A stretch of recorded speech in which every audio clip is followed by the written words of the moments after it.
What's going on, guys? MariK here. Last week we covered all of the maps for the classic Battlefront 1 game, went over their layouts, and talked strategy for each of the various factions. This week we'll be talking about the maps in Battlefront 2, going over the changes to the maps that have come from the first game, discussing strategies for the new maps that are new to the second game, and going over various strategies for each faction on each map. The Mustafar Refinery is probably one of the most iconic maps from the Battlefront 2 game. Since the game was released the exact same day as the Revenge of the Sith DVD, this map has always stuck with me as one of the best maps in Battlefront 2. When playing as the Empire or the droids, you have the lava bridges, the observation deck, and the mining platform. While playing as the clones and the rebels, you have the landing pad, the command center, and the control room. Most of the action happens out on the observation deck, beneath it at the mining platform, and then at the command center. There will be small skirmishes at the control room. The lava bridges is probably one of the more dead command posts, as is the landing pad. Those are more or less the two that you're going to take last, regardless of which faction you're playing as. Depending on your faction, the lava bridges or the control room can be either the most important command post to spawn at, or the worst one to try and spawn at. When you're playing as the Empire and the droids, crossing over the lava bridges is probably the worst idea you can ever have. And I'll show you why once we clear out the command post. That engineer there already was attempting to sabotage the bridge controls to prevent us from even coming over here. This is a really hard one to take too, because it is a very small chamber, and they will spawn in it pretty frequently. As you can see, we can't even get them out of the command post here. So you see how the lava bridge controls, their health is almost gone. And so this is what happens when it's completely gone. The bridge descends into the lava. Anybody that was on it just straight up dies. And now this part of the map is cut off. So the only way you can get over here from the lava bridge is to go completely around. When you're playing against real people, I'm going to say 100% of the time, it's not even like a 95, 98% chance, they're going to destroy this bridge, because I would do that. That's exactly what I would do. Force them to have to go around. Now, they can come over here and you can use the engineer class, use the fusion cutter, and repair it. And, oh, look at that, the bridge is back up. So it's not a permanent feature, but yeah, you're going to die if you try and go over the bridge the first time around. Because of that, I always spawn at the observation deck and turn down the stairs and run towards this doorway. You can spawn at the mining platform, but I'd rather have the high ground than have the low ground. And this door is going to connect you right into the command center. And that's, I mean, more or less that's where you want to be, because that's where all the action is. This is probably the hardest command post to actually take.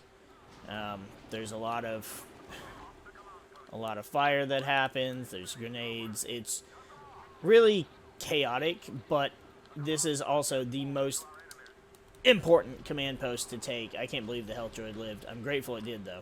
This command post also grants you access to, like, direct access to the rebels' other command posts, and it also has several ways out. I'm not looking for death to be one of them, though, so once you've taken this command post from them, it really shuts down the rebel and the clone's ability to play. As you can see, they took the lava bridge, so I'm assuming that they repaired it. You can take this outer walkway here. This goes all the way out to the mining platform and the observation deck. Or you can take this doorway here. These doors lead out to the landing platform. This is a really fun one to try and take. It's a very open area, but it's a very open area, but it can be a lot of fun, especially when a lot of enemies start spawning in. It gets really chaotic. For the most part, they don't seem to be spawning here a whole lot, so I'm going to go ahead and let the AI take this command post. We're going to go on our way. You can take this doorway over here, and this hallway leads you right back to the control room where the bridge was, or where the bridge controls are. This door here leads you through that little meeting area that goes right back out to the main room. And then we're here again.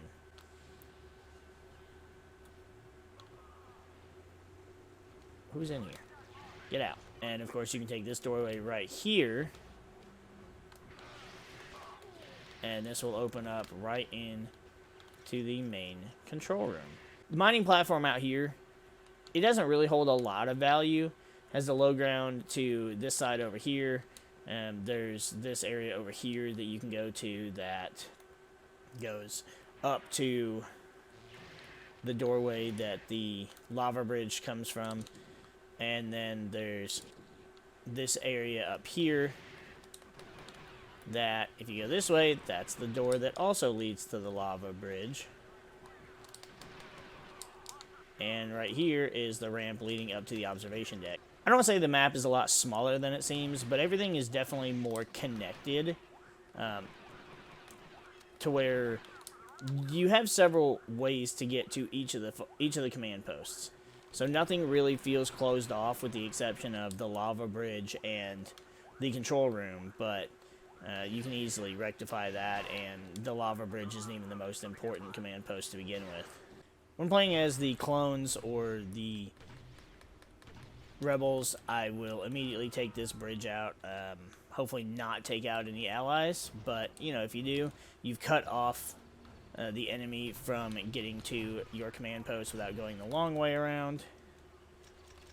And then I try to take this observation deck here.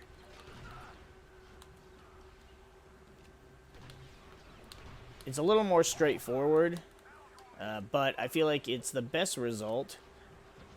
You could go for the mining platform, but I'd rather not allow them to have a better vantage point over me. You do have to be careful because they will continue to spawn on the command post, and they will spawn on all sides, including down the stairs for whatever reason. Once you have the observation deck, you have a few options. One of my personal favorites is to just be a complete asshat from above, because you're right above the mining platform, and they don't have the best vantage point to try and attack you back. You do have to be careful though, because they will come from the lava bridge if you haven't already taken it. I don't usually ever take it because it's just not worth taking. And this is less about trying to take the command post than it is about trying to just... about trying to get as many kills as you can to lower their reinforcement count. So that's going to be it for our strategic map overview of the Mustafar Refinery.